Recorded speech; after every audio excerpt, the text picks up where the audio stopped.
उत्पादकता हमेशा काम ज्यादा करने के बारे में नहीं होती, बल्कि सही समय पर सही चीजें स्पष्टता के साथ करने के बारे में होती है। और यही बात एक इंसान की क्षमता को अंदर से बदल देती है, क्योंकि जब आपका मन लगातार उलझा हुआ रहता है तो काम का बोझ असली समस्या नहीं होता, बल्कि आपके दिमाग का बिखराव ही आपको थका देता है। इसलिए शुरुआत वहां से होती है जहां आप अपनी आदतों, ध्यान, ऊर्जा और काम करने के तरीकों को समझते हैं और ये महसूस करते हैं कि हर दिन को संभालना तभी आसान होगा जब आप इस भ्रम से बाहर निकलेंगे कि आपको हर चीज का जवाब तुरंत देना है या हर मांग को पूरा करना ही आपकी जिम्मेदारी है। क्योंकि उत्पादकता का अर्थ हर पल व्यस्त रहना नहीं होता, बल्कि अर्थपूर्ण परिणामों पर ध्यान देना होता है। और ये तभी संभव है जब आप अपने कामों की प्राथमिकता को स्पष्ट करें, खुद को असली जिम्मेदारी के प्रति ईमानदार बनाएं और अंदर की शांति को बनाए रखते हुए लगातार प्रगति करें। और यही वो सच्चाई है जिसे समझे बिना लोग अपनी टू डू लिस्टों के ढेर में दबते चले जाते हैं और जब ये बोझ बढ़ जाता है तो वे अपनी क्षमता पर संदेह करने लगते हैं।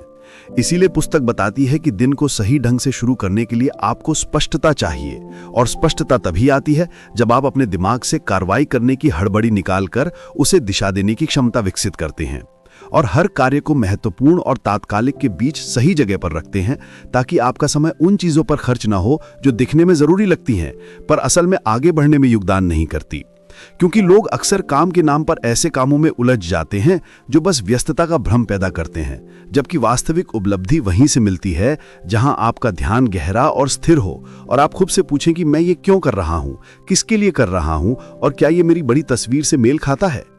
क्योंकि ये सोच आपको वही काम देती है जिसे पूरा करने के बाद आप हल्का महसूस करते हैं और संतोष की भावना पाते हैं।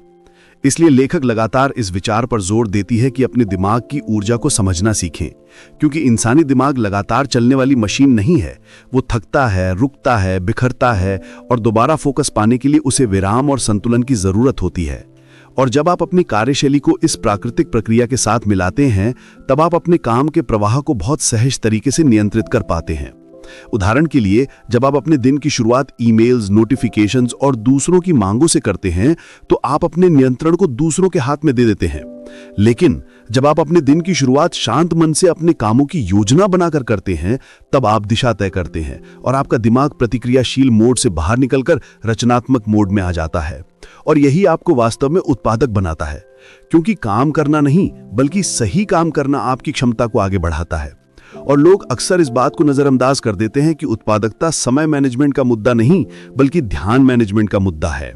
और यदि आपका ध्यान बिखरा हुआ है तो दुनिया के सारे प्लानर और टू डू लिस्ट भी आपको ट्रैक पर नहीं रख पाएंगी। इसलिए पहले आपको यह समझना हुआ कि कौन से काम आपकी ऊर्जा को खत्म करते हैं, कौन से काम आपको प्रेरित करते हैं और कौन से काम सिर्फ आदतों के कारण किए जा रहे हैं, जबकि उनका असली असर आपके लक्ष्यों से मेल नहीं खाता। और जब ये जागरूकता आती है तब आप अपने दिन की संरचना बदलने लगते हैं। और ये परिवर्तन छोटे छोटे फैसलों से शुरू होता है, जैसे कि अपने दिमाग के ओवरलोड को कम करना, अनावश्यक कामों को हटाना, बार बार खुद को ये याद दिलाना कि हर चीज के लिए आपका जवाब या आपकी उपस्थिति जरूरी नहीं, और अपनी सीमाओं को पहचानना, क्योंकि सीमाएं कमजोरी नहीं बल्कि आपकी उत्पादकता की ढाल होती हैं। और ये ढाल तब और मजबूत बनती है जब आप दूसरों को ये समझाते हैं कि आप किस बात के लिए उपलब्ध हैं और किस बात के लिए नहीं। और ये बात जितनी सरल लगती है उतनी ही कठिन तब होती है जब लोग दूसरों को खुश करने की आदत में फंसे होते हैं। इसीलिए लेखक बताती है कि उत्पादकता तभी संभव होती है जब आप मानसिक आजादी को गंभीरता से लें और अपने जीवन में सही काम, सही समय और सही ध्यान का संतुलन बनाएं, क्योंकि यही वो संरचना है जो आपको बिना तनाव के आगे बढ़ाती है और आपकी गति सिर्फ तेज नहीं बल्कि प्रभावशाली होती है। और ये प्रभावशीलता आपके काम, रिश्तों, दिमाग और जीवन के हर हिस्से में दिखाई देती है। और जब आप लगातार परिणाम देखने लगते हैं तब ये प्रक्रिया आपकी नई पहचान बन जाती है और आप उसी तरीके से जीने लगते हैं जैसे अत्यधिक उत्पादक लोग जीते हैं। साफ दिमाग, स्पष्ट दिशा, संतुलित ऊर्जा और लक्ष्य के प्रति ईमानदार फोकस। हमारी जिंदगी में उत्पादकता का सबसे बड़ा दुश्मन हमेशा काम की मात्रा नहीं होता, बल्कि काम को देखने का हमारा नजरिया होता है। और पार्ट 2 यही समझाता है कि क्लैरिटी यानी स्पष्टता ही असली प्रोडक्टिविटी की जड़ है, क्योंकि बिना स्पष्टता के इंसान चाहे कितना भी भाग दौड़ कर ले, वो सही दिशा में नहीं बढ़ता और दिशा के बिना गति सिर्फ थकान पैदा करती है, नतीजे नहीं। इसी कारण सबसे पहले दिमाग को क्लटर फ्री करना जरूरी है, क्योंकि जब दिमाग में हजारों अधूरे विचार, पेंडिंग टास्क्स, गिल्ट, कंपैरिजन और प्रेशर एक साथ घूम रहे हों, तब इंसान आगे नहीं बढ़ता, वो बस मेंटल ट्रेडमिल में दौड़ता रह जाता है। और यही ग्रेस मार्शल का पहला बड़ा लेसन आता है कि clarity comes when you stop carrying everything in your head.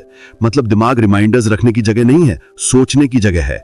इसलिए पहला कदम है अपने दिमाग को हल्का करना, सब कुछ बाहर निकालना, काम की लिस्ट, फीलिंग्स, डर, आइडियाज, कमिटमेंट्स, डेडलाइंस, सब। क्योंकि जब तक इंसान खुद नहीं जानता कि वो क्या करना चाहता है, तब तक वो दूसरों की अर्जेंसी में जीता रहता है। इसलिए पार्ट 2 कहता है कि सबसे पहले मेंटल डंपिंग करो, अपने दिमाग की सारी उलझनों को एक जगह लिखकर बाहर डाल दो और इस प्रोसेस को रोज दोहराओ, क्योंकि क्लैरिटी एक बार हासिल करके हमेशा के लिए नहीं मिलती। क्लैरिटी एक डेली हैबिट है, जैसे दांत साफ करना। दूसरा बड़ा लेसन है कि खुद को यह समझाना कि क्लैरिटी तब पैदा नहीं होती जब सब कुछ परफेक्ट हो जाए, बल्कि क्लैरिटी तब पैदा होती है जब इंसान इम्परफेक्ट एक्शन लेना शुरू करता है। क्योंकि clarity is not discovered, clarity is created. यानी आप चलते हैं तो रास्ता साफ दिखता है, आप रुके रहते हैं तो धुंध और बढ़ती जाती है। इसलिए किताब कहती है कि एक्शन क्लैरिटी पैदा करता है और हर छोटे कदम से आगे का कदम दिखने लगता है।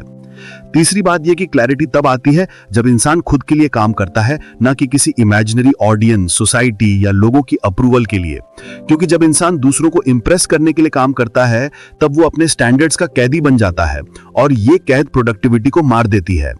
इसलिए ये किताब हमें सिखाती है कि मीनिंगफुल प्रोडक्टिविटी सिर्फ तभी जन्म लेती है जब आपका काम आपके वैल्यूज से जुड़ा हो, आपकी जरूरतों से जुड़ा हो, आपकी लाइफ के डायरेक्शन से जुड़ा हो। और इस कनेक्शन को बनाने का पहला स्टेप है खुद से ये पूछना कि मैं ये क्यों कर रहा हूं, ये मेरे लिए क्या मायने रखता है, क्या ये वाकई जरूरी है या मैंने इसे आदत, डर या प्रेशर में ले लिया है।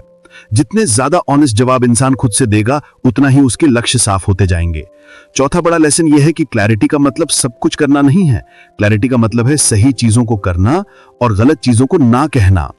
यह किताब करेज सिखाती है, क्योंकि क्लैरिटी से ज्यादा कठिन काम है बाउंड्रीज सेट करना, लोगों को ना कहना, खुद को यह कहना कि मेरी एनर्जी और समय लिमिटेड है और मुझे इसे वहां इन्वेस्ट करना है जहां उसका रिटर्न मिलता है।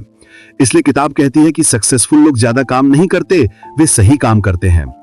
पार्ट 2 यह भी समझाता है कि क्लैरिटी तब आती है जब आप अपने दिन की शुरुआत इंटेंशनैलिटी से करते हैं, सिर्फ आदत में उठकर फोन स्क्रॉलिंग से नहीं, बल्कि खुद से पूछते हैं आज का मेरा एक मीनिंगफुल काम क्या है, ऐसा कौन सा काम है जो बाकी सभी कामों के अर्थ को बदल देगा, ऐसा कौन सा एक कदम है जो मुझे मेरे लॉन्ग टर्म गोल के करीब ले जाएगा। जब आप इस सवाल से दिन शुरू करते हैं तो आपका दिमाग उन टास्क्स को चुनता है जिनका इंपैक्ट सबसे ज्यादा है। किताब ये भी कहती है कि क्लैरिटी का एक रूल है, यदि कोई काम आपको कंफ्यूज करे, एग्जॉस्ट करे, डराए और बार बार अवॉइड हो रहा है, तो इसका मतलब आप उस काम को गलत एंगल से देख रहे हैं या आपने उस टास्क को अननेसेसरीली बड़ा बना लिया है। ऐसे में काम को छोटे छोटे माइक्रो स्टेप्स में तोड़ना क्लैरिटी लाता है। उदाहरण के लिए अगर गोल है चैप्टर लिखना, तो पहला माइक्रो स्टेप होगा लैपटॉप खोलना, दूसरा होगा आइडिया लिखना, तीसरा स्टेप होगा सिर्फ पहला पैराग्राफ लिखना।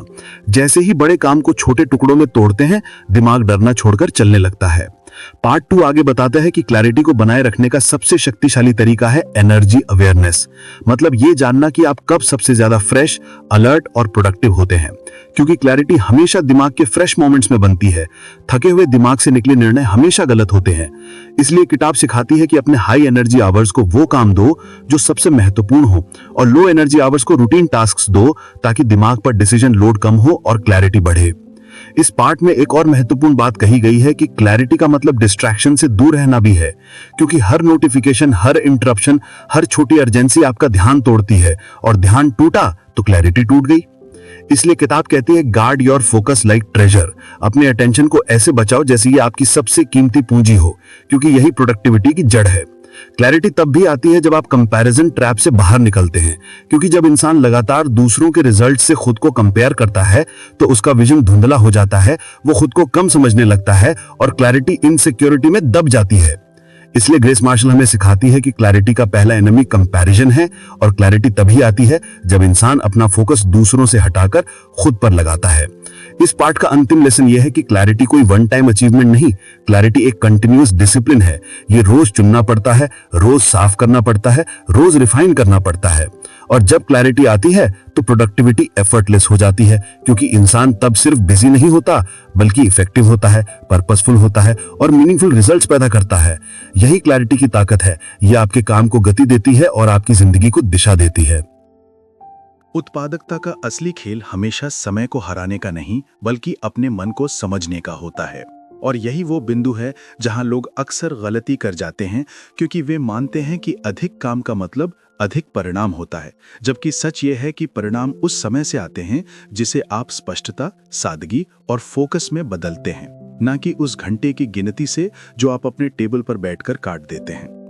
असली उत्पादकता तब शुरू होती है जब आप खुद से ईमानदारी से पूछते हैं कि आज मेरे लिए वास्तव में जरूरी क्या है, क्योंकि जब तक कामों की फहरिस्त सिर्फ कागज पर लंबी दिखती रहेगी और आपके दिमाग में स्पष्टता की जगह शोर भरा रहेगा, तब तक आप चाहे जितने सिस्टम बना लें, ऐप्स डाउनलोड कर लें या डायरी भर दें, आपकी ऊर्जा वहीं बिखरी रहेगी जहां आपका ध्यान बिखरता है। और ध्यान बिखरता है तब जब हम हर चीज को जरूरी समझने लगते हैं, हर मैसेज का जवाब तुरंत देना चाहते हैं, हर टास्क को अभी पूरा करने का दबाव अपने ऊपर लाद लेते हैं और धीरे धीरे हमारा दिमाग ओवरलोड मोड में पहुंच जाता है, जहां काम कम नहीं होता बल्कि हमारी निर्णय लेने की क्षमता कमजोर हो जाती है। और यहीं से शुरू होती है टालमटोल, बेचैनी, ओवर थिंकिंग और वो अंतहीन थकान जो हमें ये महसूस कराती है कि हम बहुत मेहनत कर रहे हैं लेकिन आगे बढ़ नहीं रहे। इसलिए इस चरण में सबसे महत्वपूर्ण कौशल है मानसिक अव्यवस्था की सफाई, जिसका मतलब है अपने दिमाग में से उन कामों, उन अपेक्षाओं और उन आवाज़ों को हटाना जो आपका समय तो खाती हैं लेकिन कोई सार्थक परिणाम नहीं देती। और मानसिक सफाई की शुरुआत होती है सिर्फ एक सवाल से, कौन सा काम मेरी ऊर्जा बढ़ाता है और कौन सा काम मेरी ऊर्जा खत्म करता है। क्योंकि उत्पादकता ऊर्जा का खेल है, समय का नहीं। यदि आपकी ऊर्जा सही दिशा में लगने लगे तो कम समय में भी आप वो हासिल कर सकते हैं जिसके लिए पहले आपको घंटों और दिनों की जरूरत पड़ती थी। इसीलिए असली उत्पादकता का तीसरा नियम है स्पष्टता को प्राथमिकता बनाना, क्योंकि स्पष्टता वहां पैदा होती है जहां आप कामों को कम करते हैं, ना कि बढ़ाते हैं। और जैसे ही आप अनावश्यक कार्यों की भीड़ से बाहर निकलकर ये तय करने लगते हैं कि कौन सा काम आपकी मंजिल को नजदीक लाता है, तभी आप महसूस करते हैं कि आपका दिमाग हल्का होने लगा है, आपकी गति बढ़ने लगी है और आपके अंदर एक ऐसी स्थिरता पैदा होने लगी है जो आपको बिना तनाव के, बिना जल्दबाजी के, बिना टू डू लिस्ट के बोझ के आगे बढ़ने देती है।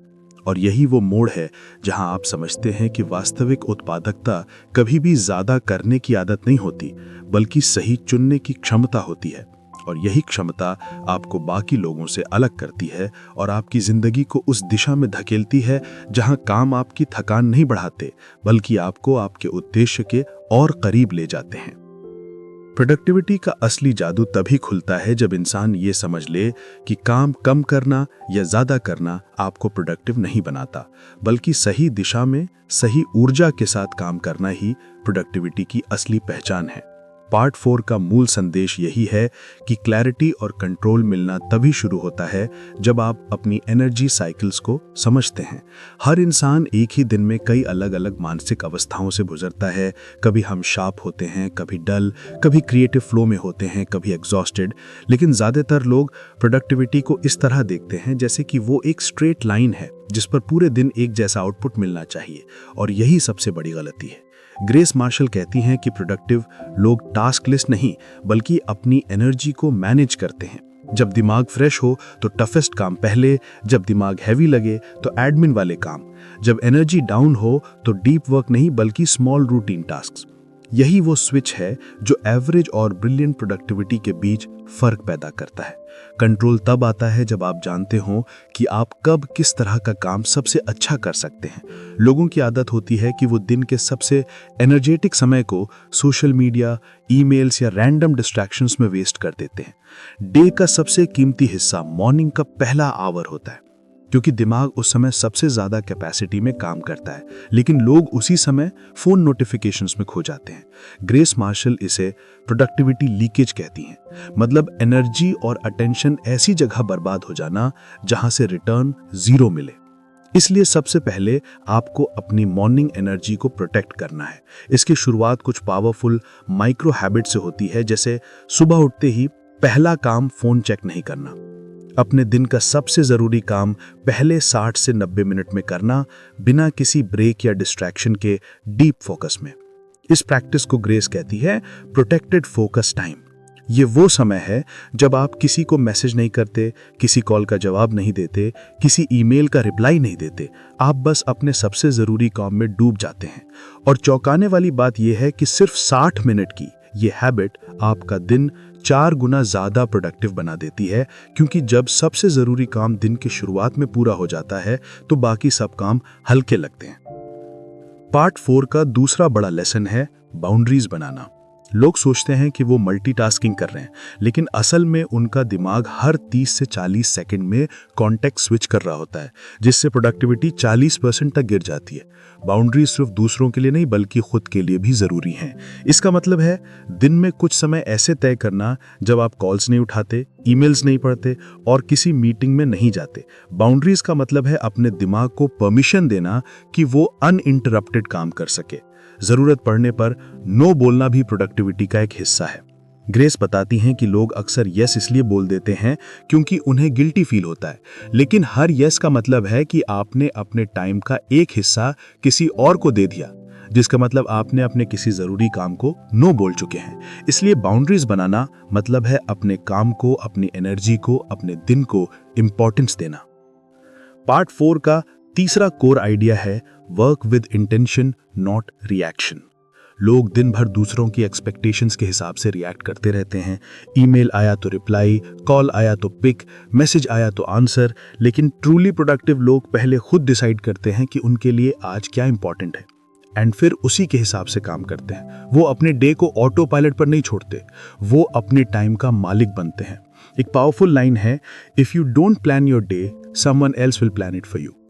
इसका सिंपल मतलब है कि अगर आपने डिसाइड नहीं किया कि आपका सबसे इंपॉर्टेंट काम क्या है, तो दुनिया आपको छोटे छोटे टास्क्स में बिजी करके प्रोडक्टिव दिखने का इल्यूजन दे देगी। लेकिन असली प्रोडक्टिविटी कभी बिजी होने से नहीं आती, बल्कि मीनिंगफुल काम करने से आती है। पार्ट 4 इमोशनल प्रोडक्टिविटी के बारे में भी बात करता है। माइंड का क्लटर प्रोडक्टिविटी को खत्म कर देता है। जब दिमाग में बहुत सारे ओपन लूप्स होते हैं, अधूरे काम, अनबने डिसीजंस, इनकम्प्लीट प्लान्स, तो दिमाग कॉन्स्टेंटली स्ट्रेस में रहता है। इसलिए वो कहती हैं, your brain is for thinking not storing. मतलब हर उस थॉट को जो आपको डिस्ट्रैक्ट कर रहा है, राइट इट डाउन, बाहर निकालो, अपने दिमाग को फ्री होने दो। दिमाग खाली होगा तभी क्लैरिटी आएगी, और क्लैरिटी आएगी तभी स्पीड आएगी। इसके बाद वो एक बहुत पावरफुल प्रिंसिपल इंट्रोड्यूस करती हैं, डिसाइड फास्टर, स्टार्ट सूनर। क्योंकि डिलेड डिसीजंस आपकी एनर्जी को खत्म कर देते हैं।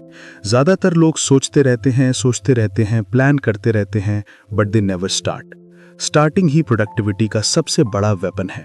अगर आप स्टार्ट कर देते हो, आप जीत जाते हो। पार्ट 4 इस बात पर भी जोर देता है, perfect timing is a myth. कोई परफेक्ट मोमेंट नहीं आता, परफेक्ट माइंडसेट नहीं आता, परफेक्ट परिस्थितियां नहीं आती। एक्शन ही रास्ता बनाता है। ग्रेस कहती हैं कि फुली प्रोडक्टिव लोगों की सबसे खूबसूरत आदत होती है, they start before they feel ready. और आखिर में पार्ट 4 एक अल्टीमेट रिमाइंडर देता है कि आपका दिमाग आपकी सबसे बड़ी एसेट है। उसे प्रोटेक्ट करो, उसे रिचार्ज करो, उसे रिस्पेक्ट करो, क्योंकि दिमाग थकता नहीं है, वो ओवरहीटेड होता है। जब आप उसे ब्रेक्स, बाउंड्रीज और फोकस देते हो, वही दिमाग आपको एक्स्ट्रा ऑर्डिनरी आउटपुट देता है। प्रोडक्टिविटी हासिल नहीं है, इट्स अलाइनमेंट। जब आपका दिमाग, आपकी एनर्जी और आपके एक्शंस एक ही डायरेक्शन में चलते हैं, तभी आप रियल रिजल्ट्स देखते हैं। यही है पार्ट 4 का असली सार। Energy is greater than time, clarity is greater than business, focus is greater than multitasking. और यही सीक्रेट है एक्स्ट्रा ऑर्डिनरी प्रोडक्टिविटी का। जब इंसान अपनी जिंदगी को बदलने की ठान लेता है, तो दुनिया की सबसे बड़ी लड़ाई बाहर नहीं बल्कि भीतर शुरू होती है। और इसी किताब का 5वां हिस्सा हमें यह समझाता है कि असली प्रोग्रेस का मतलब है भीतर की उस आवाज को पहचानना जो हमें हमेशा वापस खींचती है। वही आवाज जो हमारे डर, हमारे बहानों और हमारे पुराने पैटर्न्स की जड़ों में बैठी है और हमें बार बार यही कहती है कि बदलाव मुश्किल है, छोड़ दो, बाद में कर लेंगे। लेकिन असल जीत तब शुरू होती है जब इंसान उस आवाज को दबाने की कोशिश नहीं करता, बल्कि उसे देखता है, समझता है और फिर उस पर नियंत्रण पाता है। क्योंकि हर व्यक्ति के भीतर दो आवाजें होती हैं, एक जो कहती है कि तुम कर सकते हो और दूसरी जो कहती है कि तुम में दम नहीं। और इस किताब का ये हिस्सा हमें ये सिखाता है कि इन दोनों में से जीत किसकी होगी, ये सिर्फ हमारी रोज की आदतों, हमारे रोज के निर्णयों और हमारी रोज की हिम्मत पर निर्भर करता है, न कि हमारे हालात पर या हमारे अतीत पर। इस हिस्से में किताब कहती है कि बदलाव का सबसे पहला नियम है अपने दिमाग को दिशा दो, वरना वो तुम्हें घुमाता रहेगा। क्योंकि दिमाग कभी खाली नहीं रहता, या तो वो तुम्हारे नियंत्रण में होता है या तुम उसके नियंत्रण में। और जब हम अपनी सोच को दिशा देना सीखते हैं तो छोटी छोटी बातों पर रिएक्ट करना बंद कर देते हैं, सोचने लगते हैं, महसूस करने लगते हैं कि किस दिशा में जाना है और किस दिशा से बचना है। यही सेल्फ डिसिप्लिन की जड़ है। हर वो काम करना जो सही है, भले ही वो सरल ना लगे, भले ही उसका परिणाम तुरंत ना दिखे। लेकिन सही आदतें धीरे धीरे चरित्र बनाती हैं और चरित्र ही भविष्य तय करता है। किताब यह भी बताती है कि अगर इंसान खुद को बदलना चाहता है तो उसे अपने वातावरण को बदलना होगा, क्योंकि वातावरण व्यवहार बनाता है और व्यवहार ही सफलता का मार्ग तय करता है। अगर तुम्हारे आसपास ऐसे लोग हैं जो तुम्हारी प्रगति को नहीं समझते, जो तुम्हें छोटा रखते हैं, जो तुम्हारे सपनों का मजाक उड़ाते हैं, तो धीरे धीरे तुम्हारा दिमाग भी वैसा ही बन जाता है, डरपोक, संकोची और सीमित। लेकिन अगर तुम्हारे आसपास ऊर्जा से भरे लोग हों, आगे बढ़ने वाले लोग हों, सीखने वाले लोग हों, तो तुम्हारी सोच खुद ब खुद विस्तृत होने लगती है। किताब कहती है कि तुम्हारी संगत तुम्हारे कल का आईना है, और यह वाक्य सच है, क्योंकि इंसान वही बनता है जिसे वो रोज देखता है, रोज सुनता है, रोज महसूस करता है। इस हिस्से में यह बात भी आती है कि आदतें बदलने का सबसे सही तरीका छोटे कदमों से शुरू करना है। और छोटा कदम यानी वो काम जिसे तुम टालते आ रहे हो, उसे बिना बहाने के तुरंत करना, चाहे वो किताब पढ़ना हो, लिखना हो, वर्कआउट हो या एक मुश्किल बातचीत करना हो। हर दिन एक काम ऐसा होना चाहिए जो कठिन लगे, क्योंकि कठिन काम ही तुम्हारे भीतर ताकत पैदा करते हैं और आसान काम सिर्फ तुम्हें वहीं रख देते हैं जहां तुम हमेशा से रहे हो। किताब यह भी कहती है कि इंसान अपने संघर्ष की कहानी नहीं बदल सकता, लेकिन अपने संघर्ष के प्रति रवैया बदल सकता है, और यही रवैया उसे आगे ले जाता है। अगर तुम हर चुनौती को बोझ समझोगे तो तुम टूट जाओगे, लेकिन यदि उसी चुनौती को एक अवसर के रूप में देखोगे तो तुम मजबूत बनोगे। दुनिया में हर सफल व्यक्ति ने अपने संघर्ष को एक शक्ति के रूप में इस्तेमाल किया है, न कि कमजोरी के रूप में। इस हिस्से में एक और बड़ी बात कही गई है, अपने विचारों की सफाई करो, क्योंकि दिमाग में भरा हुआ कचरा हमारी ऊर्जा खा जाता है, और ये कचरा होता है ओवरथिंकिंग, तुलना, पछतावा और नकारात्मकता। जब तक तुम ये कचरा बाहर नहीं निकालते, तब तक नई सोच, नए सपने, नई ऊर्जा तुम्हारे भीतर जगह नहीं बना सकती। किताब कहती है कि हर सुबह 1 मिनट अपने दिमाग को खाली करो, अपनी सांसों पर ध्यान दो, खुद से ये सवाल पूछो कि आज तुम किस दिशा में जाना चाहते हो और किस एक काम को हर हाल में पूरा करोगे। ये आदत धीरे धीरे तुम्हारी जीवन की दिशा बदल देती है, क्योंकि बिना दिशा के दौड़ने से कुछ हासिल नहीं होता। इस हिस्से में यह भी बताया गया है कि टालमटोल की सबसे बड़ी वजह हमारा परफेक्शनिज्म है, यानी कि हम सोचते हैं कि शुरू तभी करेंगे जब सब कुछ परफेक्ट हो जाएगा। लेकिन जिंदगी में परफेक्ट कभी नहीं आता, और जो लोग परफेक्ट का इंतजार करते हैं वे हमेशा वही रह जाते हैं, वहीं खड़े, बिना बदले, बिना आगे बढ़े। इसलिए किताब कहती है कि परफेक्ट का इंतजार मत करो, शुरुआत करो, क्योंकि शुरुआत ही प्रगति की असली कुंजी है। और शुरुआत हमेशा छोटी होती है, धीमी होती है, अधूरी होती है, लेकिन यही अधूरी शुरुआत एक दिन पूरी जीत बन जाती है। किताब इस हिस्से में एक खास बात मजबूती से कहती है, अगर तुम हर दिन खुद को थोड़ा भी बेहतर बना लेते हो तो 1 साल में तुम वो बन सकते हो जो आज तुम्हारे लिए असंभव लगता है। और ये सच है। जो व्यक्ति रोज थोड़ा सीखता है, रोज थोड़ा बढ़ता है, रोज थोड़ा बदलता है, उसका भविष्य चमकता है, क्योंकि प्रगति गति से नहीं, निरंतरता से बनती है। अंत में यह हिस्सा तुम्हें यह सिखाता है कि जिंदगी बदलने के लिए किसी बड़े मौके की जरूरत नहीं होती, बस एक ईमानदार निर्णय की जरूरत होती है। मैं अब वही नहीं रहना चाहता जो कल था। और जिस दिन यह निर्णय दिल से निकलता है, उसी दिन से इंसान की वास्तविक यात्रा शुरू होती है, क्योंकि बदलाव का पहला कदम हमेशा भीतर उठता है और फिर बाहर दिखाई देता है। यही इस हिस्से का संदेश है। हर दिन खुद को एक छोटे कदम से आगे बढ़ाओ, क्योंकि छोटे कदम ही बड़े सपनों का रास्ता बनाते हैं। हर इंसान अपने भीतर एक ऐसी आवाज लिए चलता है जो उसे बार बार पुकारती है कि वो अपनी क्षमता से कहीं अधिक कर सकता है। और यही आवाज इस किताब के अगले हिस्से की जड़ है। एक ऐसी सोच का निर्माण करना जो न सिर्फ तुम्हें सफल बनाती है, बल्कि तुम्हें भीतर से मजबूत भी करती है। पूरी जिंदगी हम बाहरी चीजों पर प्रतिक्रिया देते हुए गुजार देते हैं। तारीफ मिले तो खुश, आलोचना मिले तो दुखी, कोई आगे निकल जाए तो बेचैनी, कोई पीछे रह जाए तो घमंड। लेकिन इस किताब का अगला संदेश यही है कि जब तक तुम्हारी भावनाओं का नियंत्रण बाहर की दुनिया के हाथों में है, तब तक तुम्हारी जिंदगी कभी तुम्हारी नहीं होगी। किताब इस हिस्से में सिखाती है कि अनुशासित विचार जिंदगी जीने का वो हथियार है जो इंसान को हर वो चीज दिला सकता है जो वो चाहता है। क्योंकि दुनिया की किसी भी कठिन परिस्थिति से अधिक कठिन है अपने भीतर की उथल-पुथल को संभालना। जब तुम अपना अंदरूनी वातावरण स्थिर बनाना सीख लेते हो तो बाहरी दुनिया का कोई तूफान तुम्हें हिला नहीं सकता। लेखक कहते हैं कि हर दिन सुबह उठते ही मन किसी पुराने डर, किसी अनसुलझे तनाव या किसी भूले चुके दुख से चिपक जाता है, और यही भावनाएं तुम्हें तय कराती हैं कि आज तुम्हारा मूड कैसा रहेगा। लेकिन एक अनुशासित व्यक्ति परिस्थिति नहीं चुनता, वो प्रतिक्रिया चुनता है। वो तय करता है कि क्या चीज उसके मन में जगह पाएगी और क्या नहीं। यही चयन असली शक्ति है। इस हिस्से में यह भी बताया गया है कि इंसान के भीतर दो तरह की ऊर्जा होती है, प्रतिक्रियात्मक और रचनात्मक। प्रतिक्रियात्मक ऊर्जा तब सक्रिय होती है जब तुम गुस्से में जवाब देते हो, डर के कारण निर्णय लेते हो या जल्दबाजी में फैसला करते हो। रचनात्मक ऊर्जा तब जन्म लेती है जब तुम रुक कर सोचते हो, जब तुम अपने भीतर शांत होकर निर्णय लेते हो और जब तुम किसी मुश्किल को मौके में बदलते हो। किताब बताती है कि अगर तुम हर परिस्थिति में तुरंत प्रतिक्रिया देना छोड़ दो और 5 सेकंड रुक कर सिर्फ सांस ले लो, तो तुम्हारा दिमाग स्वाभाविक रूप से प्रतिक्रियात्मक मोड से बाहर आकर रचनात्मक मोड में चला जाता है। यह छोटा सा बदलाव जीवन बदलने की ताकत रखता है। लेखक कहते हैं कि भावनाओं को नियंत्रित करने का मतलब उन्हें दबाना नहीं है, बल्कि उन्हें समझना है। जब तुम्हें गुस्सा आता है तो उसका असली कारण सामने वाला नहीं होता, बल्कि तुम्हारी कोई अधूरी अपेक्षा होती है। जब तुम्हें उदासी आती है तो वो घटना नहीं, बल्कि उसका वो अर्थ होता है जो तुमने अपने दिमाग में उसे दिया है। इस किताब का यह हिस्सा सिखाता है कि भावनाएं तथ्य नहीं है, सिर्फ अनुभव है जो बीत जाते हैं। लेकिन अगर तुम उन्हें पकड़ लोगे तो वो तुम्हारा भविष्य बर्बाद कर देंगी। इसलिए किसी भी भावना को आते देखो, उसे स्वीकार करो, लेकिन उसे खुद पर राज मत करने दो। किताब में यह भी कहा गया है कि इंसान तब तक सीमित रहता है जब तक वो अपनी भावनाओं को बाहरी घटनाओं के अनुसार बदलता रहता है। असली विकास तब शुरू होता है जब तुम ये समझ जाते हो कि भावनाएं तुम्हारी हैं, परिस्थितियां नहीं। और जब तुम अपनी भावनाओं को अनुशासन में रख लेते हो तो तुम हर उस काम को कर पाते हो जिसे तुमने वर्षों तक टाला है। यही वो बिंदु है जहां मानसिक अनुशासन और भावनात्मक अनुशासन एक होकर तुम्हें अजेय बनाते हैं। इस हिस्से में एक और महत्वपूर्ण बात कही गई है, अपने विचारों की सफाई करो, क्योंकि दिमाग में भरा हुआ कचरा हमारी ऊर्जा खा जाता है, और यह कचरा होता है ओवर थिंकिंग, तुलना, पछतावा और नकारात्मकता। जब तक तुम ये कचरा बाहर नहीं निकालते, तब तक नई सोच, नए सपने, नई ऊर्जा तुम्हारे भीतर जगह नहीं बना सकती। किताब कहती है कि हर सुबह 1 मिनट अपने दिमाग को खाली करो, अपनी सांसों पर ध्यान दो, खुद से ये सवाल पूछो कि आज तुम किस दिशा में जाना चाहते हो और किस एक काम को हर हाल में पूरा करोगे। ये आदत धीरे धीरे तुम्हारी जीवन की दिशा बदल देती है, क्योंकि बिना दिशा के दौड़ने से कुछ हासिल नहीं होता। इस हिस्से में यह भी बताया गया है कि टालमटोल की सबसे बड़ी वजह हमारा परफेक्शनिज्म है, यानी कि हम सोचते हैं कि शुरू तभी करेंगे जब सब कुछ परफेक्ट हो जाएगा।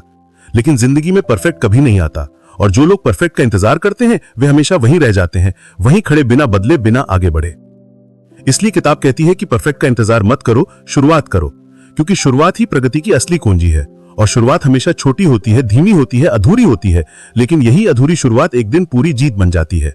किताब इस हिस्से में एक खास बात मजबूती से कहती है, अगर तुम हर दिन खुद को थोड़ा भी बेहतर बना लेते हो तो 1 साल में तुम वो बन सकते हो जो आज तुम्हारे लिए असंभव लगता है। और ये सच है, जो व्यक्ति रोज थोड़ा सीखता है, रोज थोड़ा बढ़ता है, रोज थोड़ा बदलता है, उसका भविष्य चमकता है, क्योंकि प्रगति गति से नहीं, निरंतरता से बनती है। अंत में यह हिस्सा तुम्हें यह सिखाता है कि जिंदगी बदलने के लिए किसी बड़े मौके की जरूरत नहीं होती, बस एक ईमानदार निर्णय की जरूरत होती है। मैं अब वही नहीं रहना चाहता जो कल था, और जिस दिन यह निर्णय दिल से निकलता है उसी दिन से इंसान की वास्तविक यात्रा शुरू होती है, क्योंकि बदलाव का पहला कदम हमेशा भीतर उठता है और फिर बाहर दिखाई देता है। यही इस हिस्से का संदेश है। हर दिन खुद को एक छोटे कदम से आगे बढ़ाओ, क्योंकि छोटे कदम ही बड़े सपनों का रास्ता बनाते हैं। हर इंसान अपने भीतर एक ऐसी आवाज लिए चलता है जो उसे बार बार पुकारती है कि वो अपनी क्षमता से कहीं अधिक कर सकता है, और यही आवाज इस किताब के अगले हिस्से की जड़ है। एक ऐसी सोच का निर्माण करना जो न सिर्फ तुम्हें सफल बनाती है, बल्कि तुम्हें भीतर से मजबूत भी करती है। पूरी जिंदगी हम बाहरी चीजों पर प्रतिक्रिया देते हुए गुजार देते हैं। तारीफ मिले तो खुश, आलोचना मिले तो दुखी, कोई आगे निकल जाए तो बेचैनी, कोई पीछे रह जाए तो घमंड। लेकिन इस किताब का अगला संदेश यही है कि जब तक तुम्हारी भावनाओं का नियंत्रण बाहर की दुनिया के हाथ में है, तब तक तुम्हारी जिंदगी कभी तुम्हारी नहीं होगी। किताब इस हिस्से में सिखाती है कि भावनात्मक अनुशासन विचार जीवन का वो हथियार है जो इंसान को हर वो चीज दिला सकता है जो वो चाहता है, क्योंकि दुनिया की किसी भी कठिन परिस्थिति से अधिक कठिन है अपने भीतर की उथल पुथल को संभालना। जब तुम अपना अंदरूनी वातावरण स्थिर बनाना सीख लेते हो तो बाहरी दुनिया का कोई तूफान तुम्हें हिला नहीं सकता। लेखक कहते हैं कि हर दिन सुबह उठते ही मन किसी पुराने डर, किसी अनसुलझे तनाव या किसी भूले चुके दुख से चिपक जाता है, और यही भावनाएं तुम्हें तय कराती हैं कि आज तुम्हारा मूड कैसा रहेगा। लेकिन एक अनुशासित व्यक्ति परिस्थिति नहीं चुनता, वो प्रतिक्रिया चुनता है। वो तय करता है कि क्या चीज उसके मन में जगह पाएगी और क्या नहीं। यही चयन असली शक्ति है। इस हिस्से में यह भी बताया गया है कि इंसान के भीतर 2 तरह की ऊर्जा होती है, प्रतिक्रियात्मक और रचनात्मक। प्रतिक्रियात्मक ऊर्जा तब सक्रिय होती है जब तुम गुस्से में जवाब देते हो, डर के कारण निर्णय लेते हो या जल्दबाजी में फैसला करते हो। रचनात्मक ऊर्जा तब जन्म लेती है जब तुम रुक कर सोचते हो, जब तुम अपने भीतर शांत होकर निर्णय लेते हो और जब तुम किसी मुश्किल को मौके में बदलते हो। किताब बताती है कि अगर तुम हर परिस्थिति में तुरंत प्रतिक्रिया देना छोड़ दो और 5 सेकंड रुक कर सिर्फ सांस ले लो, तो तुम्हारा दिमाग स्वाभाविक रूप से प्रतिक्रियात्मक मोड से बाहर आकर रचनात्मक मोड में चला जाता है। ये छोटा सा बदलाव जीवन बदलने की ताकत रखता है। लेखक कहते हैं कि भावनाओं को नियंत्रित करने का मतलब उन्हें दबाना नहीं है, बल्कि उन्हें समझना है। जब तुम्हें गुस्सा आता है तो उसका असली कारण सामने वाला नहीं होता, बल्कि तुम्हारी कोई अधूरी अपेक्षा होती है। जब तुम्हें उदासी आती है तो वो घटना नहीं, बल्कि उसका वो अर्थ होता है जो तुमने अपने। उत्पादकता का सबसे गहरा रहस्य ये है कि इंसान तब टूटता नहीं जब उसके पास काम अधिक हो जाता है, बल्कि तब टूटता है जब वो हर काम को एक ही नजर से देखने लगता है, जब हर टू डू लिस्ट एक बोझ बन जाती है और जब हर जिम्मेदारी उसके कंधों पर ईंटों की तरह गिरती जाती है। इसलिए ग्रेस मार्शल बार बार कहती हैं कि productivity is not about doing more, it's about doing what matters with presence. और पार्ट 7 की मूल सार यही है कि असली उत्पादकता दिमाग की भीड़ को शांत करने में है, ना कि उसको और तेज दौड़ाने में। क्योंकि जब आपका दिमाग शांत होता है तभी आपकी कार्रवाई तेज और सटीक होती है, नहीं तो आप दिन भर भागते रहते हैं और फिर भी दिन के अंत में लगता है कि कुछ किया ही नहीं। इसलिए पहला सिद्धांत है क्लैरिटी बिफोर एक्टिविटी, यानी जब तक स्पष्ट नहीं कि करना क्या है तब तक गति बढ़ाना समय बर्बाद करना है। ग्रेस कहती हैं कि अधिकांश लोग इसलिए थकते हैं क्योंकि वे दिमाग में अनगिनत खुले लूप्स लेकर घूमते रहते हैं, जैसे मुझे ये भी करना है, इसे भी देखना है, बाद में बात करूंगा, शायद कल, फिलहाल छोड़ो। और ये सारे अधूरे विचार बैकग्राउंड में उतनी ही ऊर्जा खा रहे होते हैं जितनी कोई भारी ऐप मोबाइल की बैटरी खा जाए। इसलिए वो कहती हैं कि दिमाग को स्मृति भंडार की तरह नहीं, बल्कि प्रोसेसिंग सिस्टम की तरह इस्तेमाल करो, यानी याद रखने का काम सिस्टम को दो, दिमाग को नहीं। फिर आता है दूसरा महत्वपूर्ण पहलू, एक्शन मैपिंग। एक ऐसी प्रक्रिया जिसमें आप किसी भी बड़े लक्ष्य या भारी लगने वाले काम को छोटे, स्पष्ट और तुरंत एक्शनेबल स्टेप्स में बदलते हो।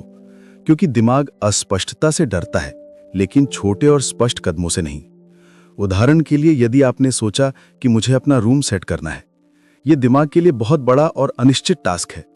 लेकिन यदि आप इसे बदलकर लिख दें, पहला कपड़े अलग करो, दूसरा किताबें शेल्फ में रखो, तीसरा मेज साफ करो, चौथा फर्श झाड़ो, तो दिमाग तुरंत शांत हो जाता है, क्योंकि उसने अब काम को असंभव से संभव की श्रेणी में बदल दिया है। अगला नियम है एनर्जी बिफोर एफिशिएंसी, यानी ये मत सोचो कि काम कैसे जल्दी किया जाए, पहले ये सोचो कि काम करने की ऊर्जा कहां से आएगी। क्योंकि कम ऊर्जा में तेज चलने की कोशिश टॉर्च में कमजोर बैटरी डालकर दूर तक रोशनी खोजने जैसा है। ग्रेस मार्शल कहती हैं कि your productivity rises and falls with your energy, not your schedule. इसलिए वो 3 ऊर्जा स्तंभ बताती हैं। पहला इमोशनल एनर्जी, मूड कैसा है, दूसरा फिजिकल एनर्जी, शरीर कितना फ्रेश है, और तीसरा मेंटल एनर्जी, मन कितना क्लियर है। और यदि तीनों लो हों तो प्रोडक्टिविटी इम्पॉसिबल है, चाहे आप कितना भी डिसिप्लिन लगा लो। फिर आता है सबसे अनसुना पर गहरा सिद्धांत, परमिशन टू पॉज, यानी खुद को रुकने की अनुमति देना। क्योंकि छूटी हुई सांस में भी प्रोडक्टिविटी छुपी है। हर पॉज आपके मेंटल रैम को साफ करता है और आपको रीसेट करता है। ग्रेस बताती हैं कि पॉज लेने के 3 स्तर होते हैं, micro pause 10 second, mini pause 2 minute, deep pause 15 से 30 मिनट। और ये पॉजेस दिमाग को भारीपन से बाहर निकालते हैं, जिस तरह मोबाइल को कभी कभी रीस्टार्ट करने से वो तेज होने लगता है। अगला कॉन्सेप्ट है बाउंड्रीज क्रिएट फ्रीडम। लोग अक्सर सोचते हैं कि सीमाएं प्रोडक्टिविटी को सीमित करती हैं, पर असल में बाउंड्रीज ही आपको ऊर्जाहीन लोगों, अनचाहे कमिटमेंट्स, अनावश्यक टास्क्स और समय चूसने वाली गतिविधियों से बचाकर आपकी क्षमता को सुरक्षित रखती हैं। ग्रेस कहती हैं कि if everything is important, nothing is important. इसलिए बाउंड्रीज बताती हैं कि असली प्राथमिकता किसे मिलनी चाहिए, चाहे वो समय की बाउंड्री हो, सोशल बाउंड्री हो, इमोशनल बाउंड्री हो या डिजिटल बाउंड्री हो। फिर आता है सिंगल टास्किंग सुपर पावर। आज दुनिया मल्टीटास्किंग को स्किल समझती है, लेकिन न्यूरोसाइंस कहता है कि मल्टीटास्किंग असंभव है। इंसान टास्क स्विचिंग करता है और हर स्विच 20 से 30 सेकंड की मेंटल कॉस्ट लेता है, यानी मल्टीटास्किंग दिमाग को फ्रैगमेंट कर देती है, जबकि सिंगल टास्किंग दिमाग को लेजर बनाती है। ग्रेस कहती हैं कि do one thing wholeheartedly and you will finish it faster than doing 3 things half heartedly. और इस सिंगल टास्किंग में हाइपर अवेयरनेस शामिल है, यानी पूरा ध्यान उसी टास्क में गाड़ देना। इसी में आता है अगला नियम, अटेंशन एंकर्स, यानी ऐसे छोटे रिमाइंडर्स, हैबिट्स या ट्रिगर्स जो आपका ध्यान बार बार वापस लाएं। जैसे खुद से पूछना कि इस वक्त सबसे महत्वपूर्ण एक चीज क्या है, या क्या मैं अभी वास्तव में वही कर रहा हूं जो मायने रखता है। ये छोटे सवाल अटेंशन को भटकने नहीं देते। फिर आता है अंतिम मगर बेहद केंद्रीय सिद्धांत, सस्टेनेबल प्रोडक्टिविटी, यानी ऐसी प्रोडक्टिविटी जो आपको बर्नआउट ना करे बल्कि आपकी मानसिक, एतमाद और शारीरिक क्षमता को बढ़ाती जाए। ग्रेस कहती है कि productivity is not a sprint, it's a rhythm, यानी इसमें कंसिस्टेंसी महत्वपूर्ण है, इंटेंसिटी नहीं। अगर आप सप्ताह के 5 दिन 70% आउटपुट दे पाते हैं तो यह कहीं ज्यादा प्रभावी है बनिस्बत 2 दिन 120% आउटपुट देने और फिर 3 दिन टूट जाने। इसलिए वो कहती है कि सस्टेनेबल प्रोडक्टिविटी का मतलब है पेस ऐसा चुनना जो चल सके, आदतें ऐसी जो टिक सकें और लक्ष्य ऐसे जो प्रेरित करें लेकिन थकाएं नहीं। और आखिर में वो कहती हैं कि clarity plus focus plus energy plus boundaries equal to real productivity. जब आप वास्तव में प्रोडक्टिव होना चाहते हैं तो आपको यह समझना होगा कि प्रोडक्टिविटी सिर्फ समय को मैनेज करना नहीं है, बल्कि अपनी एनर्जी, अपने इमोशंस, अपनी प्राथमिकताओं और अपने दिमाग की क्षमता को मैनेज करना है। और यही वो बिंदु है जहां पर कई लोग गलती करते हैं, क्योंकि वो सोचते हैं कि अगर उनके पास ज्यादा समय होगा तो वो ज्यादा काम कर पाएंगे, जबकि सच ये है कि आपके पास कितना समय है ये उतना मायने नहीं रखता जितना ये कि आप उस समय का उपयोग किस स्तर की स्पष्टता, किस स्तर की ऊर्जा और किस स्तर के फोकस्ड इंटेंट के साथ कर रहे हैं। और इसी वजह से दुनिया के सबसे ज्यादा सफल लोग दिन के 24 घंटे ही पाते हैं, लेकिन उनमें से कुछ लोग उन्हीं 24 घंटों में वो हासिल कर लेते हैं जिसके लिए बाकी लोग सालों मेहनत करते रहते हैं, क्योंकि वे मानसिक रूप से व्यवस्थित होते हैं और अपने हर काम को एक स्पष्ट उद्देश्य के साथ जोड़कर चलते हैं। और इसी उद्देश्य आधारित काम को किताब में मीनिंगफुल एक्शन कहा गया है, जिसका मतलब है ऐसा काम जो आपके असली लक्ष्य से जुड़ा हो, न कि ऐसा काम जो सिर्फ आपको व्यस्त महसूस कराए। और यही वो कारण है कि प्रोडक्टिविटी का मूल सिद्धांत हमेशा यह रहा है कि व्यस्त रहना और प्रभावी होना दोनों अलग अलग चीजें हैं।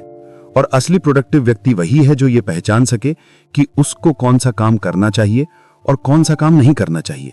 और जब भी कोई अनावश्यक, बिना मूल्य वाला काम उसकी टेबल पर आए तो वो बिना किसी अपराध बोध के उसे मना कर सके या डेलीगेट कर सके, क्योंकि प्रोडक्टिविटी की दुनिया में ना कहना एक सुपर पावर है। और जो लोग इस सुपर पावर को सीख लेते हैं उनका जीवन धीरे धीरे सरल, शांत और अधिक प्रभावी होने लगता है। और इस प्रक्रिया में एक महत्वपूर्ण कदम है अपनी मानसिक अव्यवस्था को साफ करना, जिससे हमारा मतलब है वो सारा मानसिक कचरा जिसे आप अपने दिमाग में बिना जरूरत के ढोते रहते हैं। जैसे क्या होगा अगर मैं फेल हो गया, लोग क्या सोचेंगे, ये काम सही है या नहीं, मैं बाद में करूंगा, मेरे पास समय नहीं है, मैं परफेक्ट नहीं हूं। ये सारी बातें आपके दिमाग में इतनी बार दौड़ती रहती हैं कि आपका दिमाग असली काम करने की जगह उन ख्यालों को संभालता रहता है और आपके अंदर तनाव, उलझन और प्रोक्रेस्टिनेशन बढ़ता जाता है। लेकिन जब आप लिखकर, प्लान बनाकर, ब्रेन डंप करके या माइंड क्लियरिंग टेक्निक्स का उपयोग करके अपने दिमाग का ये बोझ हल्का करते हैं तो अचानक आपकी सोच साफ होने लगती है और आप वो चीज देख पाने लगते हैं जो पहले शोर में खो गई थी। और यही वो क्षण होता है जहां पर प्रोडक्टिविटी का वास्तविक जादू शुरू होता है, क्योंकि जब आपका दिमाग स्पष्ट होता है और आपका ध्यान इधर उधर नहीं भाग रहा होता, तब आप कम समय में भी बहुत सारे सार्थक काम कर पाते हैं। और ये प्रक्रिया आपको ये भी सिखाती है कि दिन में 10 से 12 काम ठूसने की बजाय सिर्फ 3 से 4 सबसे महत्वपूर्ण काम चुनना ही असली प्रभाव पैदा करता है। और यही कारण है कि कई लोग दिन भर काम करते हुए भी रात को खाली महसूस करते हैं, क्योंकि उन्होंने कुछ भी अर्थपूर्ण नहीं किया होता। जबकि कुछ लोग थोड़े से काम करते हुए भी खुद को पूरा महसूस करते हैं, क्योंकि वो वही चीजें करते हैं जो उनके वास्तविक उद्देश्यों को आगे बढ़ाती हैं।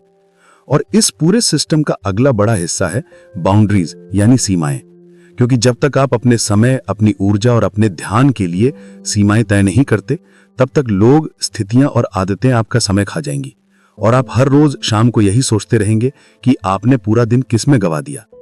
लेकिन जब आप सचेत रूप से सीमाएं तय करते हैं, जैसे सोशल मीडिया के लिए टाइम लिमिट, मीटिंग्स के लिए स्पष्ट नियम, काम शुरू और खत्म करने का निश्चित समय, डिस्ट्रैक्शन फ्री काम करने के लिए अलग जगह, फोन को साइलेंट या दूसरे कमरे में रखना, तो आप खुद को अपने ही जीवन का नियंत्रक बनाते हैं, ना कि परिस्थितियों का गुलाम। और धीरे धीरे आपको यह समझ आने लगता है कि आपका ध्यान ही आपकी शक्ति है और आप जहां ध्यान लगाते हैं वही बढ़ता है। और अगर आप इसे अनजाने में इधर उधर छिटकने देंगे तो आपका जीवन भी वैसा ही बिखरा हुआ महसूस होगा। लेकिन अगर आप ध्यान को दिशा देंगे, उद्देश्य से जोड़ेंगे और एक समय में सिर्फ एक चीज पर टिके रहेंगे, तो कामों का पहाड़ आसानी से बिखरने लगेगा और मानसिक शोर शांत होने लगेगा और आपका जीवन वैसा बनने लगेगा जैसा आप वास्तव में चाहते हैं। और इसी प्रक्रिया में आप सीखते हैं कि गलतियां होना सामान्य है, धीमा होना सामान्य है, थक जाना सामान्य है, लेकिन रुक जाना या खुद को दोषी ठहराना आवश्यक नहीं है। क्योंकि प्रोडक्टिव व्यक्ति वो नहीं होता जो कभी नहीं रुकता, बल्कि वो होता है जो रुक कर खुद को केंद्रित करता है और आगे बढ़ जाता है। और जब आप इस बात को स्वीकार कर लेते हैं कि निरंतरता परफेक्शन से ज्यादा महत्वपूर्ण है, तब आपके अंदर एक गहरी सहजता जन्म लेती है जो आपके काम को बेहतर बनाती है, आपके निर्णयों को साफ करती है और आपको एक प्रभावी इंसान बनाती है। और यही इस किताब का मूल संदेश है कि प्रोडक्टिविटी एक दबाव नहीं बल्कि एक मानसिक अवस्था है जिसमें स्पष्टता, उद्देश्य, सीमाएं और ध्यान मिलकर आपका जीवन आसान बनाते हैं और आपको कम प्रयास में अधिक परिणाम पाने में सक्षम बनाते हैं। उत्पादकता का सबसे कठिन हिस्सा ये नहीं होता कि हमें क्या करना है, बल्कि ये होता है कि हम खुद को उसी काम में टिके रहने के लिए कैसे तैयार करें। पार्ट 9 में बात वहीं से आगे बढ़ती है जहां हम खुद को रोज की भागदौड़ में खो देते हैं और फिर उम्मीद करते हैं कि हमारा दिमाग अपने आप सब संभाल लेगा। लेकिन सच्चाई ये है कि दिमाग अपनी सीमा के बाद हमें धोखा देना शुरू कर देता है। इसलिए इस हिस्से में हम उस मानसिक ढांचे को समझेंगे जो हमारी क्षमता को खुलने नहीं देता और उन तरीकों को अपनाएंगे जिनसे हम अपने समय, ऊर्जा और ध्यान को ऐसे साधन में बदल सकें जो रोजमर्रा की उलझनों में भी हमें स्थिर, शांत और परिणाम केंद्रित बनाए रखें। जब हम सुबह उठते हैं तो हमारा दिमाग पहले कुछ मिनटों तक ताज़ा होता है, लेकिन जैसे जैसे दिन आगे बढ़ता है, बिना महसूस किए हम एक अदृश्य मानसिक बोझ उठाने लगते हैं। आधे अधूरे काम, पुरानी मीटिंग्स, आने वाली डेडलाइंस, दूसरों की उम्मीदें, अपने खुद के संदेह और उन चीज़ों की सूची जिन्हें हम बार बार कल पर टालते रहते हैं। यही बोझ हमें वास्तव में उत्पादक बनने से रोकता है, क्योंकि हमारा ध्यान उस काम पर रहता ही नहीं जिस पर रहना चाहिए। इसलिए पार्ट 9 की शुरुआत इस विचार से होती है कि उत्पादकता का असली रहस्य है दिमाग को हल्का रखना। दिमाग तभी हल्का रहता है जब हम चीजों को समय पर बाहर निकालते हैं, लिखकर, बताकर, प्लान बनाकर या किसी विश्वसनीय सिस्टम में डालकर। दिमाग को ये यकीन चाहिए कि वो सब कुछ याद रखने की जिम्मेदारी अकेले नहीं उठा रहा। ग्रेस मार्शल बार बार कहती हैं कि लोगों का सबसे बड़ा भ्रम यही है कि मैं ये सब चीजें दिमाग में याद रख लूंगा। लेकिन दिमाग याद रखने के लिए नहीं बल्कि निर्णय लेने और रचनात्मक होने के लिए बना है। इसलिए जब तक हम दिमाग को नोटबुक, टास्क मैनेजर, कैलेंडर या किसी सिस्टम के सहारे नहीं देते, तब तक हम हमेशा मानसिक धुंध में फंसे रहेंगे। इसे हल करने का पहला चरण है बिना जजमेंट वाली कैप्चरिंग। इसका मतलब है जैसे ही कोई विचार आए, काम आए, चिंता आए, आइडिया आए या जिम्मेदारी आए, बस तुरंत लिख दो। ये मत सोचो कि छोटा है, बड़ा है, जरूरी है, बेकार है, बस लिख दो। दिमाग को रास्ता दो ताकि वो खाली हो सके। उसके बाद आता है दूसरा चरण, रिफाइन करना। एक बार सब बाहर आ जाए, फिर ये समझना शुरू करो कि कौन सी चीज वास्तव में तुम्हारी है, कौन सी दूसरों की है, कौन सी अभी जरूरी है और कौन सी बस दिमाग में जगह घेर रही है। इसी रिफाइनमेंट के दौरान हमारी उत्पादकता की असली ताकत निकलती है, क्योंकि हम अचानक महसूस करते हैं कि 30 चीजों में से शायद 10 ही ऐसी हैं जो वास्तव में मायने रखती हैं, बाकी सिर्फ नॉइज है। नॉइज हमारे ध्यान को खाती है, ऊर्जा को घटाती है और हमें लगातार ये महसूस कराती है कि हम व्यस्त हैं लेकिन आगे नहीं बढ़ रहे। पार्ट 9 में ग्रेस एक और बड़ी सच्चाई सामने रखती हैं। उत्पादकता कभी भी ज्यादा काम करने की कला नहीं है, ये सही काम करने की कला है। इसलिए रिफाइन करने का लक्ष्य होता है साफ दिखना कि कौन सा काम अगले 1 घंटे में आपको सबसे ज्यादा आगे बढ़ाएगा। जब आप ये स्पष्ट कर लेते हैं, तभी असली फोकस पैदा होता है। इसके बाद आता है तीसरा चरण, कमिट, यानी तय करो कि तुम क्या करोगे, कब करोगे और कैसे करोगे। कमिट करने का मतलब सिर्फ कैलेंडर पर लिखना नहीं, बल्कि अपनी मानसिक सहमति देना कि हाँ, यही काम मेरे आज की ऊर्जा और ध्यान के लायक है। कमिटमेंट तभी टिकता है जब वो आपकी प्राथमिकताओं और मूल्यों के साथ मेल खाता है। बहुत बार हम दूसरों की प्राथमिकताओं के हिसाब से अपना दिन भर देते हैं, लेकिन ग्रेस का कहना है, अगर आपकी टू डू लिस्ट आपकी नहीं है तो आपकी जिंदगी भी आपकी नहीं होगी। चौथा चरण है एक्शन, और यहां 90% लोग फंस जाते हैं, क्योंकि काम शुरू करने से पहले डर, आलस, विलंब, संदेह, परफेक्शनिज्म और मानसिक थकान एक साथ हमला करते हैं। पार्ट 9 में समाधान है, एक्शन को आसान बनाओ। अपने काम को छोटे छोटे माइक्रो स्टेप्स में तोड़ो। जैसे रिपोर्ट लिखनी है, नहीं, लैपटॉप खोलना है, फाइल खोलना है, पहला पैराग्राफ लिखना है। छोटा कदम आपकी इंटरनल रेसिस्टेंस को तोड़ देता है और जैसे ही पहला कदम उठता है दिमाग एक्टिव मोड में शिफ्ट हो जाता है। 5वां चरण है मोमेंटम। एक बार काम शुरू हो जाए तो कोशिश करो 5 से 10 मिनट तक रुके बिना चलते रहने की। मोमेंटम जादू की तरह काम करता है क्योंकि दिमाग को दिशा मिल जाती है और वो खुद ही अगले कदम की ओर धकेलता है। पार्ट 9 में ग्रेस की सबसे शक्तिशाली सलाह है, done is better than perfect. Perfect बनने की कोशिश उत्पादकता का सबसे बड़ा दुश्मन है। परफेक्शनिज्म काम को शुरू नहीं होने देता, खत्म नहीं होने देता और अंत में इंसान को थका देता है। इसलिए पार्ट 9 का असली मैसेज ये है कि अधूरे कदम भी प्रगति हैं, छोटे कदम भी यात्रा का हिस्सा हैं, शुरू करना ही जीत है। इसके अलावा इस हिस्से में ग्रेस ये भी समझाती हैं कि व्यस्त रहना और आगे बढ़ना 2 अलग चीजें हैं। आप दिन भर काम कर सकते हैं, लेकिन अगर आप अपना ध्यान उस चीज पर नहीं रख रहे जो आपकी ग्रोथ को बढ़ाती है, तो पूरे दिन की मेहनत सिर्फ थकान बनेगी, जीत नहीं। इसलिए पार्ट 9 का अंत इस विचार पर होता है कि उत्पादकता एक दिमागी खेल नहीं, एक भावनात्मक खेल है। आपको खुद को संभालना है, अपनी ऊर्जा को सही दिशा देनी है और अपने मन को वो स्पष्टता देनी है जो आपको शांत भी रखे और तेज भी। जब आपका दिमाग हल्का, साफ और केंद्रित होता है, तब आप कम समय में वो हासिल कर सकते हैं जो बाकी लोग पूरे दिन में भी नहीं कर पाते। उत्पादकता का सबसे गहरा सच ये है कि हम अपने समय के मालिक कम और अपनी आदतों के गुलाम ज्यादा होते हैं। और जब तक हम अपनी आदतों को पहचान कर उनके साथ सचेत तरीके से काम करना नहीं सीखते, तब तक कोई भी प्लानर, कोई भी ऐप, कोई भी टू डू लिस्ट हमें वो परिणाम नहीं दिला सकती जिसकी हम तलाश कर रहे हैं। क्योंकि उत्पादकता कभी भी काम की मात्रा के बारे में नहीं, बल्कि हमारी ऊर्जा, हमारी मानसिक स्पष्टता और हमारी अवेयरनेस के बारे में होती है। और जब इंसान ये समझना शुरू कर देता है कि दिन भर में सबसे अहम चीज ये नहीं कि उसने कितने काम पूरे किए, बल्कि ये कि वो काम करते समय कैसा महसूस कर रहा था, वो कितना उपस्थित था, उसका ध्यान कितना स्थिर था और उसका तनाव किस स्तर पर था, तभी वो असली प्रोडक्टिव बनना शुरू करता है। क्योंकि एक शांत और केंद्रित दिमाग 10 मिनट में वो काम कर सकता है जो एक थका हुआ और बिखरा हुआ दिमाग 2 घंटों में भी पूरा नहीं कर पाता। इसलिए इस पार्ट 10 का असली सार यही है कि आपको अपने अंदर एक ऐसी मानसिक अवस्था विकसित करनी होगी जिसमें आप लगातार भागते नहीं, बल्कि समझदारी से चलते हैं, अपनी प्राथमिकताओं को पहचानते हैं, अपना ध्यान उसी पर लगाते हैं और बार बार खुद को ये याद दिलाते हैं कि जल्दी करने से ज्यादा जरूरी है सही तरीके से करना। क्योंकि हर बार जब आप किसी काम को जल्दी में करते हैं तो आप गलती की संभावना बढ़ाते हैं और फिर दोबारा वही काम करके और भी ज्यादा समय बर्बाद कर देते हैं। जबकि आप शांति से, स्थिरता के साथ और बिना विचलित हुए काम करते हैं तो आपकी गुणवत्ता कई गुना बढ़ जाती है और लंबे समय में यही गुणवत्ता आपकी सफलता का आधार बनती है।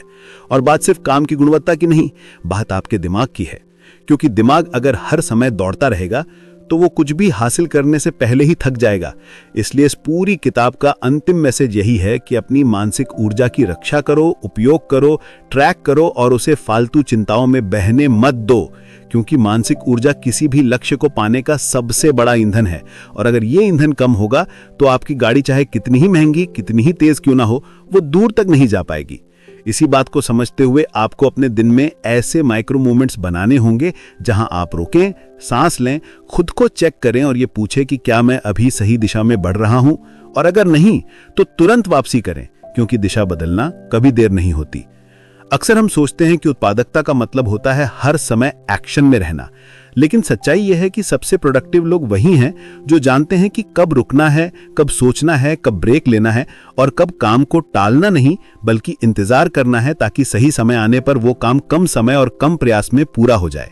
इससे भी बड़ी बात यह है कि आपको अपने लक्ष्य छोटे रखने होंगे ताकि आपका दिमाग उन्हें स्वीकार कर सके, क्योंकि दिमाग बड़े और भारी लक्ष्यों से डर जाता है और फिर वो प्रोक्रेस्टिनेशन का सहारा लेने लगता है। लेकिन जब लक्ष्य छोटे होते हैं, मापने योग्य होते हैं और साफ दिशा दिखाते हैं तो दिमाग उन्हें पूरा करने में मजा महसूस करता है, और जब मजा आने लगता है तो काम कभी बोझ नहीं लगता बल्कि एक प्रवाह जैसा महसूस होता है। और यही फ्लो स्टेट एक सुपर पावर है जो आपको साधारण लोगों से अलग कर देती है। इस किताब का मैसेज यही है कि व्यस्त होना कोई उपलब्धि नहीं है और ये दिखाना कि आप पूरे दिन लगे रहे यह आपकी ताकत नहीं बल्कि आपकी अस्त व्यस्तता का सबूत है।